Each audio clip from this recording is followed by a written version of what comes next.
کیا تم ہدایت کا مطلب بھی جانتے ہو کہ ہدایت کسے کہتے ہیں؟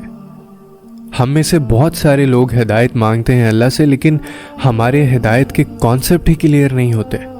ہدایت کا مطلب یہ ہرگز نہیں ہوتا کہ وہ آپ کو اچانک سے مل جائے گی اور آپ کی زندگی بن جائے گی۔ ہدایت ایک ساری عمر کی جد و جہد ہے۔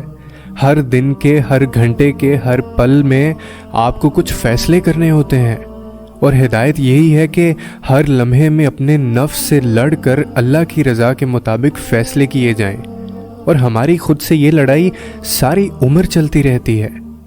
یقین مانیں، اللہ آپ سے محبت کرتا ہے، تبھی آپ کو گراتا ہے۔ وہ دیکھتا ہے کہ آپ کا دل گناہوں کی زیادتی کی وجہ سے پتھر کا ہو گیا ہے، سو اسی لیے اب میں اس کو توڑوں گا۔ یہ بھی اللہ کی رحمت ہوتی ہے کہ وہ اس طریقے سے انسان کو پلٹنے کا موقع دیتا ہے۔ اور جہاں تک ہم انسانوں کی بات ہے، ہم تو کہتے ہیں کہ میں جس سے محبت کرتا ہوں اس سے جدا کر دیا جاتا ہوں، کبھی بیماری سے، کبھی عداوت سے، کبھی غلط فہمی سے، کبھی موت سے، ہر قیمت پر مجھ سے جدا کر دیا جاتا ہے اسے۔ لیکن ہمیں یہ نہیں پتا کہ ہم تو خوش قسمت ہیں جس پر اللہ پاک نے غیرت کھائی ہے۔ اللہ تجھے اپنے لیے چاہتا ہے اور تو غیر کا ہونا چاہتا ہے۔ ہمیں ہوش کرنا چاہیے، ایسا ٹوٹا برتن بن جانا چاہیے جس میں ماں سوائے اللہ کے کچھ نہ ٹھہرے۔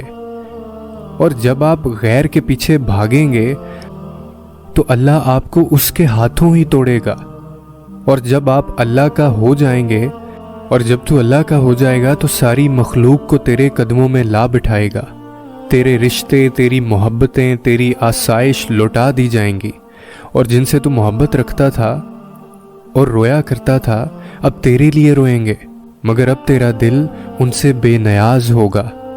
جب تک تو ان چیزوں کو دور نہ کر دے گا، یہ تجھے تکلیف دیں گی۔ ہر محبت دکھ دیتی ہے سوائے اللہ کی محبت کے۔